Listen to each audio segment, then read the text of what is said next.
오늘 함께 나누실 하나님 말씀은 고린도전서 7장 1절부터 11절까지 말씀입니다. 고린도전서 7장 1절부터 11절까지 말씀입니다. 신약성경 270면입니다. 7장 1절부터 11절까지 말씀을 저와 여러분들이 한 절씩 교독하도록 하겠습니다. 너희가 쓴 문제에 대하여 말하면 남자가 여자를 가까이 아니함이 좋으나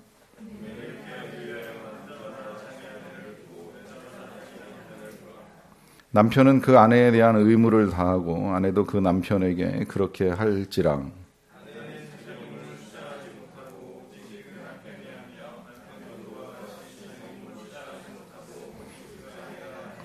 서로 분방하지 말라. 다만 기도할 틈을 얻기 위하여 합의상 얼마 동안은 하되 다시 합하라. 이는 너희가 절제 못함으로 말미암아 사탄이 너희를 시험하지 못하게 하려 함이라.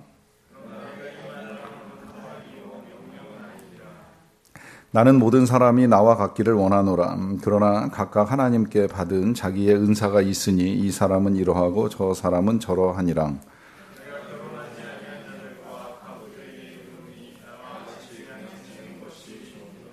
만일 절제할 수 없거든 결혼하라. 정욕이 불같이 타는 것보다 결혼하는 것이 나으니라.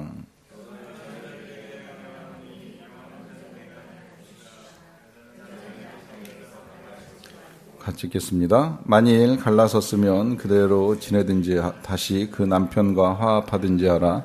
남편도 아내를 버리지 말라. 아멘.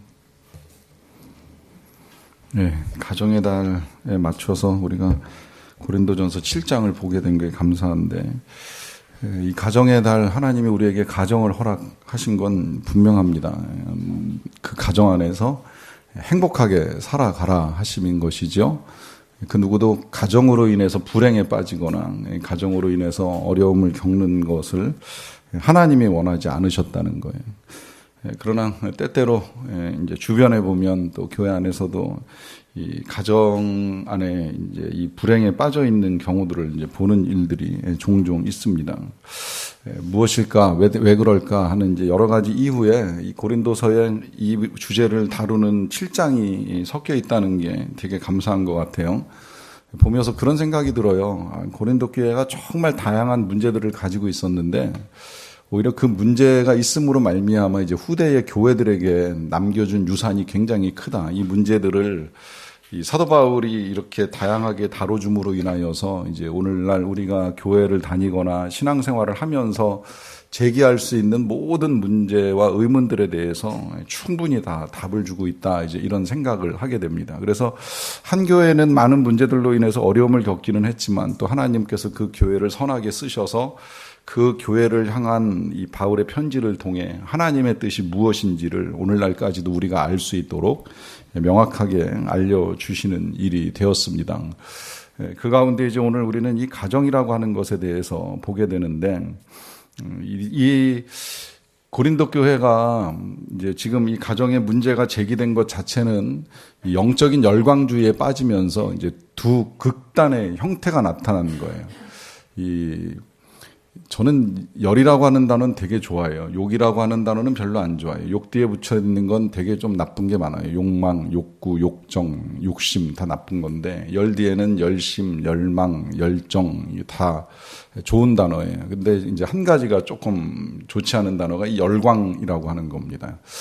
일단 좀 지나치게 이제 미쳐버리는 경우라고 볼 수 있겠는데 영적인 부분에 있어서도 이제 열광주의에 빠지다 보면 그게 두 극단으로 나타나는 현상을 볼 수가 있는데 이제 하나는 금욕주의에 빠지는 거고 하나는 방종주의에 빠지는 거예요. 그러니까 방종주의에 빠진 상태는 뭐냐면 이제 영만 중요하다. 몸은 그렇게 중요하지 않다. 우리가 영으로 하나님 찬양하고 예배하고 기도하고 열심히 하면 되고 몸은 뭐 어떻게 굴려도 어차피 땅에 묻을 거고 썩어질 거고 사라질 거니까 영만 하나님 앞에 바로 서 있으면 된다. 이제 이런 생각을 하는 형태고요. 이제 그게 아니라면 이제 금욕주의 형태로 나타나서 내가 하나님을 섬기는데 맛있는 음식을 먹어도 되는지, 내가 하나님을 섬기는데 정말 부부간의 관계를 갖는 것이 바람직한지 하는 이제 온갖 금욕주의에 빠져서 이 가정에 오히려 위기를 초래하는 이제 이런 일들도 있을 수 있다는 거예요. 어떤 형태로든 항상 극단은 이제 위험한 것인데 이 고린도 교회가 이제 또 하나의 그런 문제에 부딪힌 것 같아요. 금욕주의자도 있었고 방종주의자도 있다 보니까 과거에는 이제 음행의 문제를 다루고 이제 이번에는 금욕과 관련된 결혼 생활의 문제를 다룸으로 인하여서 이 열광주의에 빠지지 않고 우리가 어떻게 바르게 살아갈 것인가 하는 것을 우리에게 가르쳐 줍니다. 이 가르침이 당대의 상황들을 반영하고 있기는 하지만 분명히 이제 이 가운데서도 오늘날 우리가 취할 수 있는 이 행복한 가정의 원리들이 담겨 있는 건 틀림이 없고요. 그러하기 때문에 오늘 이 시간에 이 본문들을 이제 읽어 나가면서 여러분들도 여러분들의 가정을 좀 한 번씩은 점검을 해보시고 그리고 그 가운데 실천할 수 있는 것들을 좀 찾으시고 바꿀 것들은 좀 바꿔가시면 좋겠다라고 하는 생각이 들어요. 5월 첫째 주일을 시작하면서 제가 이 어린이 주일 설교를 할 때 그런 말씀 드린 것을 기억하실 거예요. 이 가정이라고 하는 것이 세워감에 있어서 노력을 필요로 합니다. 하나님께서도 애써서 가정을 만드셨듯이 우리도 가정을 만들기 위해서는 많은 수고가 필요한데 이게 거저된다 생각하시면 아니 되고 또 지금까지 뭐 그런 상태에서 수십 년을 그렇게 저렇게 살아왔는데 이제 와서 뭘 바꾸겠나 하는 생각보다는 이제라도 바꿀 수 있는 것들을 바꿔서 남은 생애를 더 행복하게 살고 또 행복한 가정의 모습을 다음 세대에 보여줄 수 있는 이제 그렇게 바꾸어 가시라 하는 뜻에서 오늘 말씀을 함께 나누셨으면 좋겠습니다. 그런 의미에서 일단 이 가정을 이해함에 있어서 성경에 나와 있지는 않지만 제일 먼저 이해해야 될 원리 한 가지를 말씀드리자면 이 가정이 세컨 베스트라고 하는 개념으로 이해를 하셔야 된다는 거예요. 저도 이건 이번에 이제 준비하면서 이제 정리하게 된 개념인데 베스트 최선이긴 하지만 최선은 아니라 이제 차선적 개념이라고 보셔도 좋을 것 같은데 가정 그 자체가 우리에게 목적이 될 수 없다는 것입니다. 목적이 아니라고 하는 거예요. 결혼 자체가 목적이 아니다. 이제 이렇게도 이해를 해도 좋을 것 같아요. 자칫 이제 이런 생각을 가지고 결혼을 해서 또 불행에 빠지는 사람들 이제 많이 보게 돼요. 요새 왜 취집이라는 표현 들어보셨죠? 요새 하도 취업하기가 힘드니까 그냥 시집이나 가야 되겠다 이제 이렇게 생각을 하고 결혼하는 자매들을 일컬어서 취집 간다 이제 이런 표현 사용한다고 이제 그러더라고요.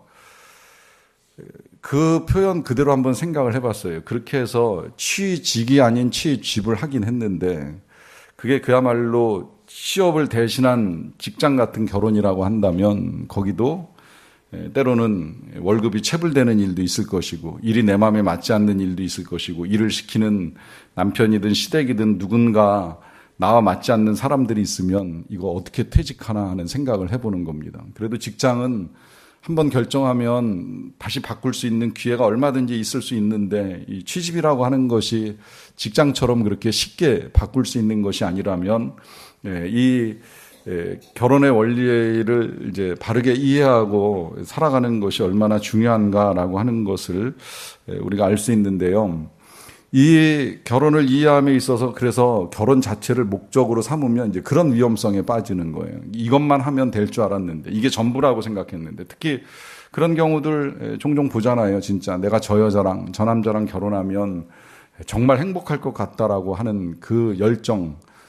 실제 제 친구 중에 그런 친구가 있었어요. 제 친구 중에 한 명이 항상 그 여자를 사귀기만 하면 수업이고 뭐고 하여튼 열일 제쳐놓고 연애에 빠져가지고 아무것도 하지 못하는 친구가 있었는데 결국 그 친구가 1번으로 결혼을 했어요. 그런데 안타깝게도 1번으로 또 헤어지기도 했어요. 그런 걸 보면서 저 여자랑 결혼만 하면 모든 것이 다 될 것만 같은 그 잘못된 생각이 결혼을 베스트로 이해하고 있는 거죠. 여러분, 결혼 자체는 목적이 아니라는 거예요. 오히려 그 결혼을 통해서 그 다음에 기왕의 그리스도인이라면 그 다음에 내가 어떻게 하나님의 뜻을 이루어 갈 것인지, 우리 가정에 주신 하나님의 사명은 뭐고 하나님의 목적은 무엇이고 우리가 이 가정을 통해서 어떤 일들을 이루어 가야 될 것인지에 대한 우리의 분명한 이해가 필요하다라고 하는 것입니다. 그 다음에 이제 결혼 자체가 우리에게 가져다주는 이제 자유함이 있습니다. 이 자유라고 하는 것은 이제 몇 가지의 그 자유를 가져다 주는데요. 첫째는 방황으로부터 자유를 가져다 줍니다. 특히 이제 남자 같은 경우에는 결혼 전에 아무래도 좀 방탕한 생활이나 방황하는 삶을 살 가능성이 굉장히 많은데 이 결혼을 통하여서 이제 좀 안정을 찾아가는 일들을 우리가 쉽게 볼 수 있을 것이고요. 그 다음에 이제 두 번째 자유는 이제 고독으로부터 자유입니다. 물론 결혼한다고 해서 고독의 문제가 완전히 해결되는 건 아니에요. 언젠가도 제가 잠깐 말씀드렸던 것 같은데 제가 제 아내하고 결혼 전에 연애하면서 딱 한 번 외박을 했어요. 그 외박이 불순한 데서 한 것이 아니라 이제 기도원에서 하룻밤 기도하며 지내는 일이 있었는데 우리 부모님도 이제 같이 갔었고요. 그래서 저녁 말씀을 듣고 제 아내는 제 어머니와 이제 여자 숙소에서 자고 저는 제 아버지와 이제 남자 숙소에서 잠을 자고 아침에 다시 이제 말씀을 듣고 저희 둘이 먼저 내려오는 일이 있었는데 왜 그날 아침에 그 말씀을 하신 그 여자 목사님께서 여러분 결혼해도 외롭습니다. 결혼해봐야 소용없습니다. 이런 말씀을 왜 하셨는지 연애의 위기가 오지 않았나 하는 생각이 들 정도로 그 말씀이 지금도 귀에 남아서 많이 생각을 해요. 결혼해도 외롭다. 물론 결혼을 하고 나서 가정을 이루면서 우리 안에 외로움이 많이 해소되는 것만큼은 틀림이 없는데 그런데 그렇기 때문에 이제 결혼은 고독으로부터의 자유를 가져다 주는 것이면은 틀림이 없다는 거죠. 그러나 그 결혼해서도 만날 수 있는 이 고독함이 하나님과의 관계 속에서 해결되지 않으면 이제 이게 또 다른 위기가 됩니다. 왜냐하면 지나치게 이제 의존적 형태를 취하게 되거든요. 우리가 하나님 아닌 배우자나 아니면 자녀나 아니면 기존의 부모님을 이제 의존하는 형태로 나타날 수 있기 때문에 이것도 이제 잘못된 결혼의 형태라고 할 수 있겠고요. 또 한 가지가 이제 험으로부터의 자유를 가져다 줍니다. 험으로부터 자유를 가져다 주는 문제는 그 메가더 장군의 기도를 가지고 좀 봐도 좋을 것 같아요. 메가더 장군이 아들을 위한 기도를 쓴 거를 한 번쯤은 보시거나 들으셨을 거라고 생각해요. 이런 자녀가 되게 해 주십시오라고 하면서 쭉 기도문을 쓰잖아요. 이게 이제 되게 자녀를 향한 축복 기도가 그 속에 담겨 있어요. 나중에라도 검색해서 보셔도 좋을 것 같아요. 근데 그 마지막에 그 기도를 마무리하면서 메가더 장군이 뭐라고 말씀을 하시냐면 그리하여서 내가 헛되이 인생을 살지 아니하였노라 고백하게 하소서 이런 기도로 끝을 냅니다. 무슨 말이에요? 그 메가더 장군이 어떤 일을 했는지 아시잖아요. 이제 군인으로 자기네 나라를 위해서도 일을 했고 또 우리나라를 위해서도 일을 했는데 그런 일을 했던 사람이라고 하더라도 자식을 잘못 키우면 이제 이 인생 자체가 헛되다고 생각을 한 거예요. 그러니까 내 자녀가 잘 됨으로 인해서 내가 헛된 인생을 살지 않았다 고백하게 해달라는 이 일을 통해서 세상에 많은 것이 잘 돼도 때로 우리가 후손이 없거나 아니면 이제 후손이 잘못되는 것으로 인해서 인생의 허망함을 가져오게 될 수 있다라고 하는 것이죠. 이제 그런 의미에서 이 결혼과 가정은 우리의 삶을 헛되지 않게 만들어주는 이제 원리가 됩니다. 그래서 하나님이 이 성경에서 제일 먼저 보여주시는 형태, 축복의 은혜의 형태죠. 은혜의 형태가 대대로 이제 이어나가는 축복이라고 하는 거예요. 아브라함만 복을 주시는 게 아니라 이삭에게, 야곱에게, 요셉에게. 물론 그들의 삶에 각각 여러 시련과 고난이 있었지만 그 가운데서 하나님이 주시는 이제 복을 누릴 수 있게 해주시는 걸 볼 수가 있습니다. 기본적인 이해는 이제 이 정도로 볼 수 있겠고요. 여기 조금 이제 더 부연을 하자면, 소크라테스는 결혼에 대해서 이제 이런 정의를 내렸어요. 소크라테스 부인이 악처인 건 다 알고 계시죠. 결혼을 그 악처하고 살면서도 제자들이 결혼을 해야 되려 말아야 돼요 질문하면 결혼을 하라 그랬어요. 왜 결혼을 해야 되느냐는 그 질문에 대한 답은 이렇죠. 착한 여자를 만나면 행복할 것이고 악처를 만나면 철학자가 될 것이다. 그러면서 결혼은 해야 된다고 분명하게 주장을 했고, 그런데 왜 악처하고 살면서도 행복하냐, 왜 헤어지지 않느냐, 이제 이런 질문이 나올 때 소크라테스가 그런 이야기까지 했다 그러더라고요. 훌륭한 기수는 야생마를 두려워하지 않는다. 그리고 그 말만 길들일 수 있다면 뭐든지 할 수 있다고 생각한다. 나도 저 사람만 길들일 수 있으면 뭐든지 할 수 있다고 생각한다라고 하면서 자신의 결혼 생활에 대해서 말을 했다고 이야기를 합니다. 결혼이 때로는 행복을 가져다 줄 수도 있고 사람을 뭐 철학자로 만들어 줄 수도 있을지는 모르겠지만 한 가지 분명한 건 결혼은 행복을 위하여 이제 주님이 열어놓으신 제도인데 그 제도에 대해서 이제 오늘 성경이 뭐라고 말씀하시는지 조금 더 읽어 나가면서 보겠습니다. 7장 1절입니다. 너희가 쓴 문제에 대하여 말하면 요 표현이 뭐냐면 지금까지 6장 이전에는 이제 사도 바울이 그 사람들을 통해서 들었던 내용들을 가지고 이제 주로 다루었어요. 그리고 지금부터 다루는 내용들은 실제로 고린도 교회에서 제기된 질문들, 그 질문들에 대해서 사도 바울에게 답하는 거예요. 그러니까 이 고린도 교회가 사도 바울이 떠나고 난 다음에 여러 가지 일들이 일어나면서 이제 그런 생각이 들었겠지요. 이걸 도대체 어떻게 되는 거야? 어떻게 풀어야 되는 거야? 이건 어떻게 우리가 해야 되는 거야? 하는 답을 모를 때 그러면 이 기회에 그냥 우리가 사도 바울한테 편지를 보내서 이런 경우는 우리가 어떻게 해석을 하고 어떻게 풀어야 되는지 좀 답을 주셨으면 좋겠다라고 하는 생각을 가지고 보낸 편지의 내용이 있는 거죠.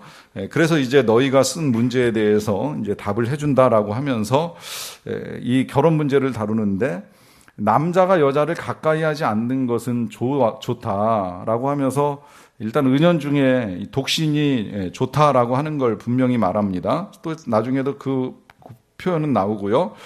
그러나 2절에 보시면 음행을 피하기 위하여 남자마다 자기 아내를 두고 여자마다 자기 남편을 두라. 남편은 그 아내에 대한 의무를 다하고 아내도 그 남편에게 그렇게 할지니라 그래요. 여기서 또 결혼의 원리가 몇 가지 더 나와요. 자, 2절에 보시면 음행을 피한다라고 하는 이 말을 조금 바꾸어서 표현하면 우리 인간은 연약하다라고 하는 겁니다. 그러니까 사도 바울은 기본적으로는 결혼 안 해도 된다예요. 다 결혼을 할 필요는 없다는 거예요. 그러나 대부분의 인생들이 연약해서 이 외로움도 견디기 힘들고 방황하기도 쉽고 또 잘못하면 인생의 허무함에 빠질 수도 있으니까 그 연약함을 극복하기 위해서는 결혼하는 것이 좋다라고 하는 것이죠. 또 실제로 결혼이라고 하는 것이 연약한 인생들이 만나서 서로의 부족한 면들을 보완해주고 도와주고 섬겨주는 이 원리이기 때문에 틀림없는 표현인 거예요. 그런데 이 연약함을 감당하기 위해서 가장 중요한 것이 있는데 그건 뭐냐면 의무를 다해야 된다는 거예요. 배우자로서의 의무를. 그 의무를 다한다는 것이 무엇이냐라고 했을 때 이 의무를 다한다는 건 자기 권리를 주장하는 것이 아닙니다. 더군다나 이 자기 권리를 주장하지 않는 건 결혼 생활에서 뿐만이 아니라 모든 삶에 있어서 그리스도인의 가장 첫째 되는 덕목이에요. 권리 포기. 이 권리 포기가 가정 안에서도 이루어져야 된다라고 하는 것이지요. 그래서 아내는 남편에게 의무를 다하고 남편은 아내에게 의무를 다해야 된다라고 말을 하는 겁니다. 이 표현이요, 우리가 지금 여기서 들을 때는 뭐 상식적이고 일반적인 걸로 들릴 수 있을지 모르겠지만 당시 문화를 가지고 보면 굉장히 지금 파격적인 선언을 해주는 거예요. 여기서 이제 그 하나님 나라의 회복의 원리도 나오는 건데 여러분 고대 사회가 여성에게 권리가 어디 있어요? 여성에게 의무만 있었어요. 책임만 있었던 존재예요. 아예 인간 취급도 안 됐어요. 언제나 예수님 시대에도 사람을 셀 땐 남자만 셌어요.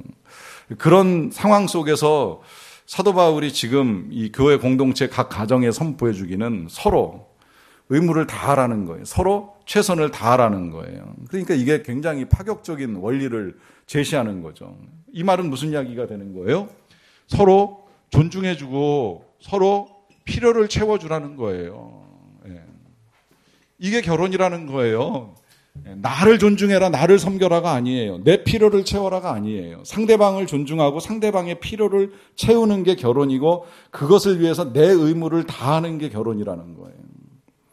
이런 생각을 부부가 같이 갖고 있으면 이제 이게 제일 이상적인 가정을 만들 가능성이 큰 거예요. 그런데 한 사람이라도 이제 이런 생각을 갖지 못하고 내 필요를 채워라, 나를 존중해라, 나를 섬겨라 하기 시작하면 어쨌든 이제 결혼이 힘들어지는 거죠. 그야말로 신혼이 되는 거죠. 한 사람 신나고 한 사람 혼나고 이제 이러면서 이제 불행에 빠지는 일들이 일어나게 되는데, 이 결혼은 서로가 서로에게 의무를 다하라. 여기 권리에 대한 이야기는 나오지 않습니다. 의무만을 다하라고 분명히 부탁을 합니다.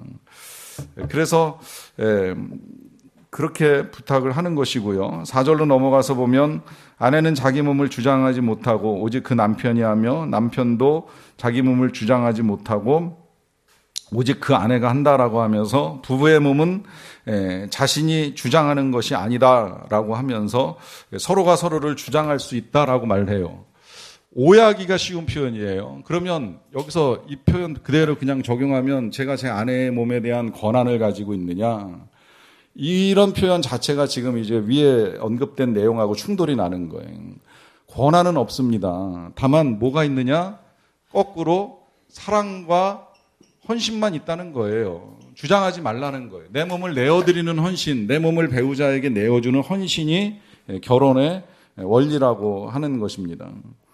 그래서 이걸 이렇게도 표현할 수 있어요. 결혼이라고 하는 건 자기의 것을 요구하는 것이 아니라 상대방의 요구를 들어주고 채워주는 것이다. 그래서 상대방의 입장에서 생각을 해야 돼요. 그러니까 여기서 이제 조금 더 나가면 배려가 나오는 거예요. 내 입장에서 생각하는 것, 배려라는 게 결국은 상대방의 입장에서 생각하는 건데, 상대방의 입장에서 그 필요가 있다면 채워주고 도와주는 일들이 이루어져야 된다라고 생각을 하는 거죠. 그 다음에 이제 그 5절에서 보시면 이제 서로 분방하지 말라라고 그래요. 방을 따로 쓰지 말라라고 하는 거죠. 이것도 문자 그대로 표현하면 방을 따로 쓰지 말아라, 이제 이렇게 표현하는 것이라고도 볼 수 있는데, 사실 이 지금 문제가 금욕주의와 연관해서 나온 문제라고 본다면 단순히 그냥 방을 따로 쓰지 말라라고 하는 것이 아니라 일정한 기간 동안 서로 기도하기 위해서 절제하는 이외에는 그 절제의 기간이 지나치게 길어짐으로 말미암아 사탄이 너희를 시험하지 못하게 하라 하는 내용까지 지금 포함을 하고 있는 거예요. 그러니까 어떠한 경우에라도 정말 기도하기 위하여 경건의 시간을 갖는 것 이외에는 서로 분방하는 일은 부부간에 있어서는 안 된다라고 하는 것입니다. 이 부분이 지금 이제 우리 나라 가정에서 어떻게 적용될지는 잘 모르겠는데, 분명한 이제 성경적 원리는 분방하지 말라라고 하는 겁니다. 외국인들이 우리나라 사람들 지금 제일 이해하기 힘든 것 중에 한 가지가, 이 한국 사람들이 출장을 다닐 때 배우자를 두고 장기 출장을 하는 경우를 좀 이해하기 힘들다 그러더라고요. 이제 외국 사람들은 일단 배우자와의 출장이 일주일을 넘게 되면 반드시 이 배우자를 같이 출장을 보내는 제도를 하는 회사들이 많다는 거예요. 그만큼 부부가 헤어져 있는 시간이 오래되는 건 안 좋다고 이제 생각을 하는 거죠. 뭐 오랫동안 뭐 유럽이나 미국은 기독교 정신을 가지고 살아왔으니까 이제 이런 그 원리에 입각해서 부부가 출장을 가더라도 함께 가야 된다. 그 출장 기간이 길면 분방하면 안 된다. 이제 이렇게 생각을 하는 거예요. 또 선교 단체에서도 그래서 이 선교 훈련 기간이 길어질 때에는 부부가 함께 와서 훈련을 받도록, 아니면 아이들까지 다 데리고 와서 훈련을 받도록 권하지, 혼자 와서 훈련 받고 혼자 와서 이렇게 이 선교를 나가는 건 이제 그다지 권하지 않는 이제 형태라고 할 수 있습니다. 그렇게 생각하는 이유가 지금 이제 이 말씀에 근거해서 지금 가르쳐 주는 것이라고도 볼 수 있겠는데요. 저는 개인적으로는 이제 이 말씀에 근거해서 그야말로 이제 저희 부부도 뭐 완벽하게 싸우지 않는 부부는 아니었으니 이제 여러 가지 불화가 생길 때에도 분방하는 일을 하지 아니하도록 이제 애를 쓰면서 살아오는 일들이 있었는데, 저는 그래서 교회에서는 여러분들이 어떤 불화 속에서도 분방하시면 안 됩니다라고 말을 한 적은 없었는 것 같은데, 제가 친구들 모임에서는 이제 한번 이제 이 분방에 대한 문제가 나와서 왜 부부가 각방을 쓰느냐 하는 문제를 제기를 했던 적이 있어요. 그런데 뜻밖의 답을 하나 이제 듣게 되는 일이 있었어요. 한 친구가 밤에 잘 때 너무 심하게 고는 거예요. 코를 심하게 골다 보니까 도저히 부부가 같이 자면 하루 밤새도록 그 친구 와이프가 잠을 못 자는 일이 일어나다 보니까 이제 불가피하게 분방을 했다 이제 하는 이야기를 듣게 되는 일이 있었는데, 그런 경우에 제가 그래도 합방을 해야 된다라고 감히 강하게 말하지는 못하겠더라고요. 그런데 그런 일들 아니라면 이 성경의 원리에 따라서는 기도하는 일 이외에는 부부가 한 방을 쓰는 것이 맞다라고 하는 것이 틀림없습니다. 여기서 이렇게 이해를 하시면 좋아요. 여러분, 사랑해서 함께 살아가는 것이 아니라 함께 할 때 사랑할 수도 있게 된다는 거예요. 부부가 어떻게 평생을 마냥 사랑하며 살겠습니까? 그럴 수 있으면 좋지요. 그러나 때로는 더불어 함께 살아가는 것이 사랑을 다시 싹트게도 하고 키워주기도 하기 때문에 함께하는 자리를 분리시키지 말라 하는 당부를 하는 겁니다. 더 무서운 건 거기 지금 언급된 대로 너희가 절제 못함으로 말미암아 사탄이 너희를 시험하지 못하게 하려 함이라라고 하면서 이 분방으로 인하여 인간의 연약함이 유혹을 받게 되면 그 유혹된 삶에 오히려 더 큰 문제가 생길 수 있다라고 하는 일로 인하여서 혹시라도 합의상 잠시 분방이 되었다고 할지라도 다시 합하라 하는 부탁하는 것을 볼 수가 있겠고요. 그러나 이제 마지막 6절에 이렇게는 이야기합니다. 내가 이 말을 하는 것은 허락이요 명령은 아니다라고 하면서 이제 이 표현은 말 그대로 권고사항이지 반드시 그래야 된다는 건 아니라 이야기를 하는 것인데, 사도 바울이 이 7장에서 결혼 문제와 가정 문제를 다룸에 있어서는 명확하게 자신의 개인적 견해와 예수님께로부터 받은 바 말씀을 정확하게 이제 나누어서 전달하는 일이 있는데, 이 부분에 있어서만큼은 권하는 것이지 명령은 아니다라고 하면서 이제 하나님의 뜻이 아닐 수도 있다라고 하는 걸 밝혀주고 있습니다. 그러면서 7절로 넘어가서 이제 혼자 살 때의 삶에 대해서 언급해 주는 거 볼 수 있겠는데요. 먼저 7절을 보시면 나는 모든 사람이 나와 같기를 원하노라. 그러나 각각 하나님께 받은 자기의 은사가 있으니 이 사람은 이러하고 저 사람은 저러하니라 그래요. 자, 여기서 사도 바울이 이제 하나 더 언급하고 있는 내용은 다 자신과 같기를 원한다라고 하는 것인데, 여기서 말하는 자신과 같기를 원하는 그 내용은 독신입니다. 독신. 혼자 살아가는 것을 말하는 거예요. 그런데 그러니까 쉽게 말하면 사도 바울은 기왕이면 나와 같이 다 혼자 살 수 있으면 혼자 살았으면 좋겠다. 그러나 각각 하나님께 받은 은사, 그러니까 혼자 살 수 있는 능력을 받은 사람이 있고 혼자 살 수 있는 능력을 받지 못한 사람이 있으니 그 능력을 받은 대로 혼자 살 사람은 혼자 살고 혼자 살 수 없는 사람은 결혼하라. 지금 이제 이런 말씀을 하시는 거예요.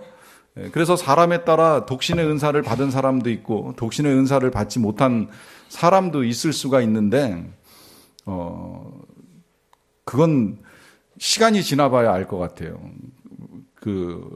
어려서부터나 젊었을 때에는 이 은사가 이제 확실하게 드러나기가 쉽지 않아요. 실제로 그리고 사도 바울은 참고로 결혼을 했는지 안 했는지에 대해서는 논란이 되게 많아요. 결혼을 했다는 설도 있고 안 했다는 설도 있어서 어느 게 정확한지는 알 수가 없어요. 결혼을 하고 나서 그가 개종하고 난 다음에 부인하고 헤어졌다라고 보는 학설까지 있을 정도로 사도 바울이 결혼을 했는지 안 했는지, 더더군다나 결혼을 하지 않고 이 가정에 대해서 이렇게 충분한 이해를 가지고 쓴다는 게 쉬운 일이 아닌데 결혼을 한 적이 있지 않았을까 하는 이제 의문도 끝없이 제기가 되고 있습니다만, 어쨌든 지금 적어도 이 고린도 교회에 편지를 쓸 때에 사도 바울은 홀로 지내고 있었고 그 독신의 상태에 살아가는 자신의 삶을 이야기하면서 누구라도 이렇게 살아갈 수 있다면 이것이 좋다는 거예요. 그런데 이 은사를 받는 사람도 생각보다 많거나 흔하지는 않다는 거예요. 모르겠어요. 요즘엔 워낙 결혼을 하는 것 자체가 힘든 세상이 돼서 이걸 이제 은사로 간주하고 이제 가면 어쩌나 하는 생각이 들 정도의 위험성은 있어요. 이번에 말씀을 준비하면서 자료를 조사해 보니까 2005년도 통계로 우리나라 이혼율이 한 40% 정도 됐어요. 물론 그 이혼율 자체가 이제 통계가 잘못된 것이 한 해의 결혼 숫자 대비 이혼하는 숫자, 예를 들어 하루에 800쌍 정도가 결혼을 하면 한 350상 정도가 이제 이혼을 한다고 보통 이제 본 거거든요. 그러니까 베이스가 좀 잘못되긴 한 거죠. 베이스가 모든 결혼한 가정 대비 이혼하는 가정이 아니라 결혼 숫자 대비 이제 이혼 숫자로 이제 보는 건데, 그런데 어쨌든 뭐 베이스를 똑같이 놓고 본다면 한 해에 결혼하는 숫자가 800일 때, 하루에 결혼하는 숫자가 800쌍일 때 이혼하는 숫자가 300쌍이 넘는다고 봤을 때 지금 이 베이스 자체가 더 줄었을 거 아닙니까?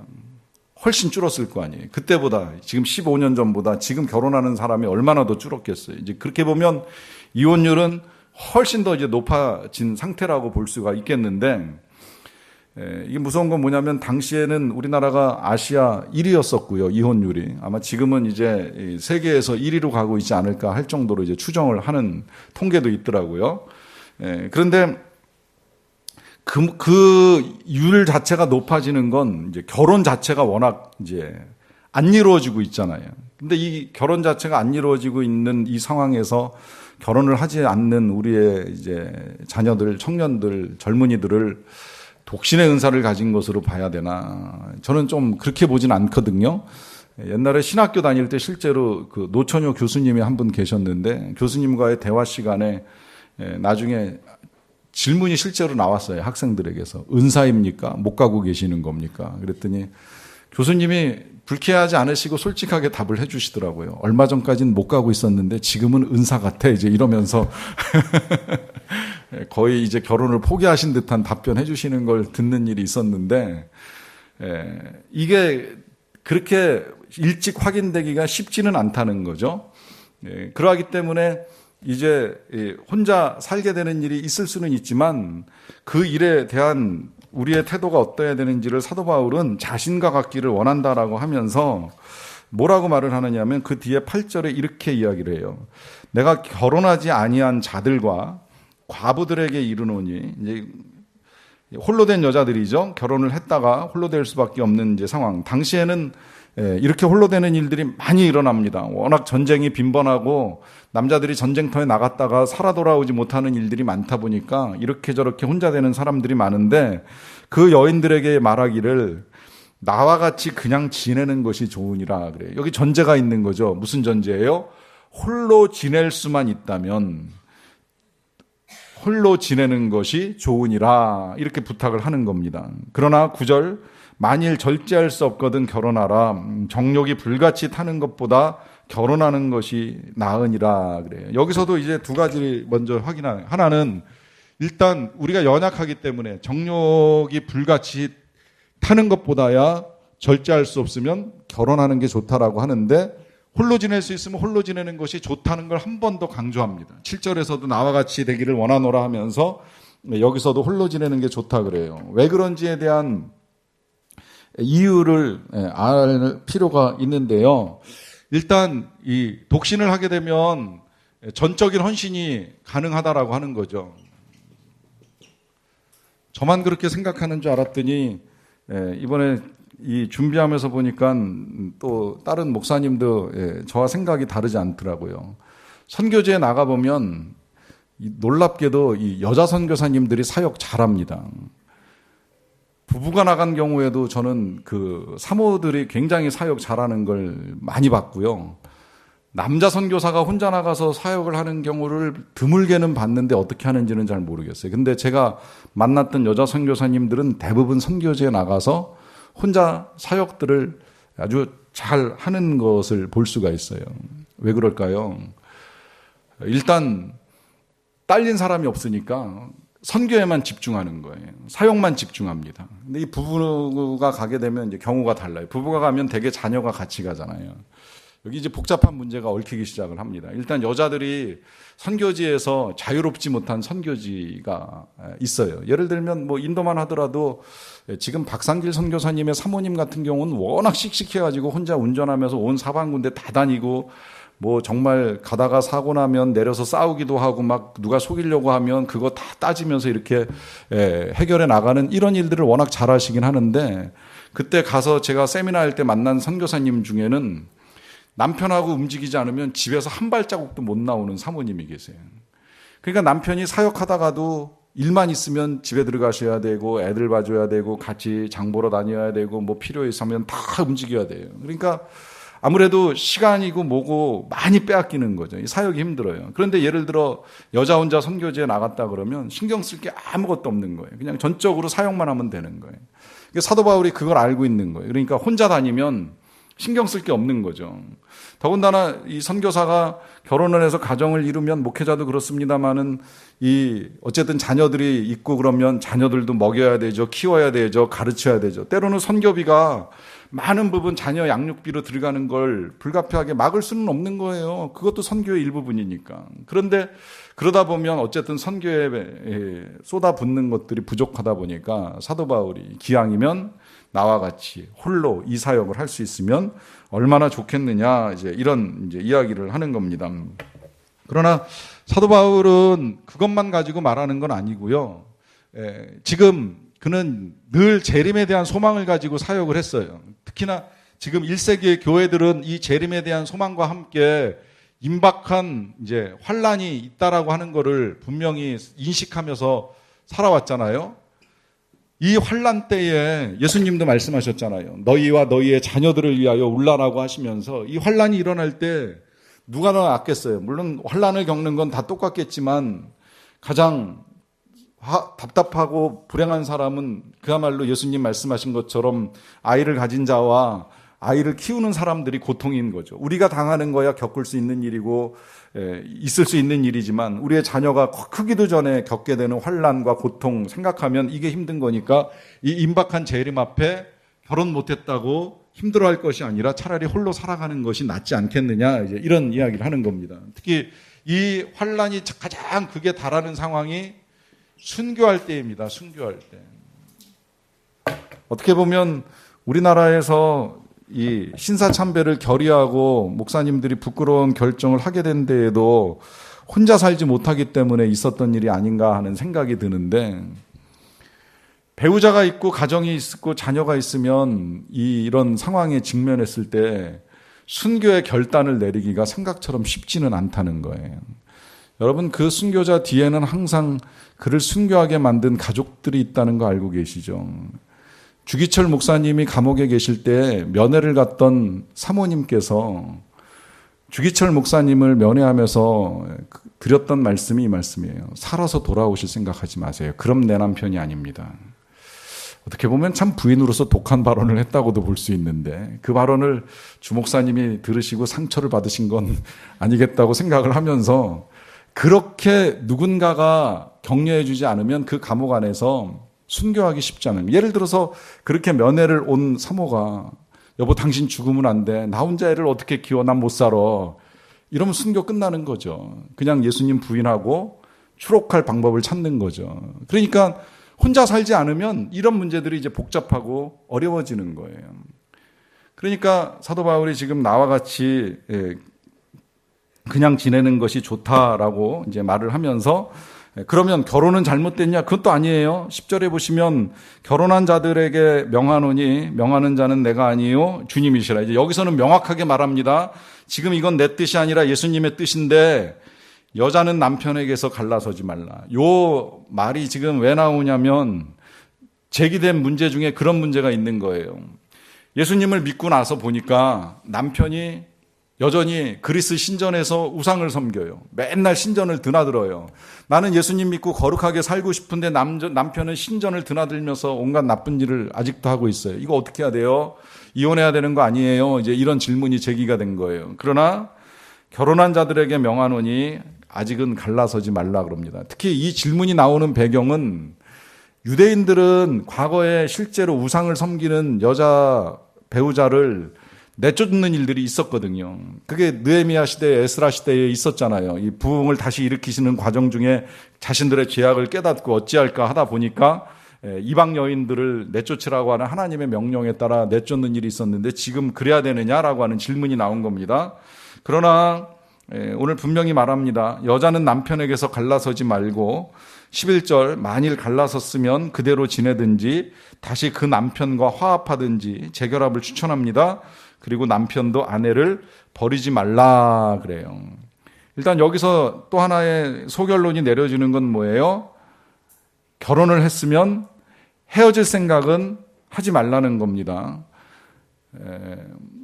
일단 이건 분명한 하나님의 뜻이에요. 결혼식을 하게 되면 항상 이 서약을 하고 나서 이제 기도한 다음에 주례자인 목사가 선포를 해주는 일이 있잖아요. 저도 똑같이 선포를 합니다만 하나님이 짝지어 주신 것을 사람이 나누지 못할지니라 라고 하는 선포를 하게 되는데요. 어떤 형태로 결혼이 이루어졌든지, 그게 중매로 이루어졌던, 연애로 이루어졌던, 불신자와 이루어졌던, 어떤 형태로 가정을 꾸리게 되었든지, 그 과정이 어떠했든지 가정을 꾸리는 그 순간부터는 하나님이 짝지어 주신 거라는 거예요. 그래서 그가 이방인이건 우상을 섬기는 사람이건 불신자건 그 이후로 갈라서는 건 사람이 해서는 안 되는 일이라고 하는 것입니다. 왜? 이건 예수님 말씀이고 처음 가정을 만드실 때 하나님이 하신 일이에요.